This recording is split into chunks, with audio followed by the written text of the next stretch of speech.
Well, we're back on our beginner series of how to play guitar, and just a little video today on vibrato and how to kind of get the basics down of that, because it's a technique that's useful as you progress when you're playing guitar. There's two different styles that I particularly think are worth knowing about. So style number one is one that I don't use too much, but we'll just knock this one off quickly. This is what I would call classical vibrato, which I use when I play classical instruments like the violin, etc. And you're rocking from left to right with your fingers.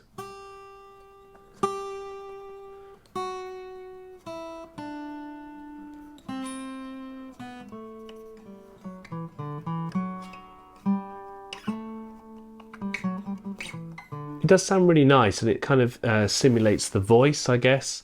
If someone was singing, they might have a little bit of vibrato. So it's worth having a go. It's kind of a left to right movement.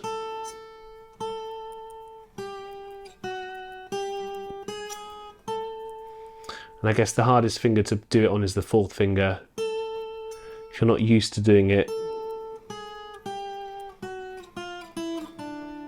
But the other one is a more rock sound, which you will get to grips with if you're playing almost anything really, Cream and Guns N' Roses and all that sort of thing. It's more of a bending kind of vibrato, so you're going to get any old note, so let's say an A up here on the B string, and you're going to kind of bend the string up and down from there. It's a really useful one to have, whatever finger you use, even the fourth finger. The harder thing, I guess, to do is to kind of bend a note and then to do the vibrato as well. And that requires a lot more pressure and power. So let's say you're going to this A note again on your B string, which is the 10th fret. Bend up to the B flat. So you've made the bend, but you also need to vibrato, which requires a lot of arm strength. The hardest thing, I guess, is to do the full tone bend. So that's the A to the B.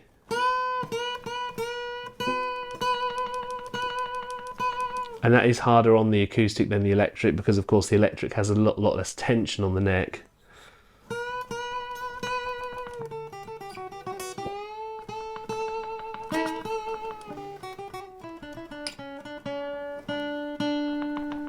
So hopefully that's just a useful, very short guide to kind of vibrato for beginners. Another little trick that I've learned is if you've got an open string, you shouldn't be able to vibrato on an open string, but classical musicians have learnt a trick. If you're on this G string here, on the 5th fret below on the D string, if you hold that while you're playing the open string and vibrato it, for some reason, the sympathetic vibration means that it does sound like you are vibratoing that note, even though it's an open string, which is hilarious. So that's a little bonus trick for you. But I hope you enjoyed that, and we'll see you as part of our beginner series in some of our other videos up here. In the meantime, peace out, and we'll see you later.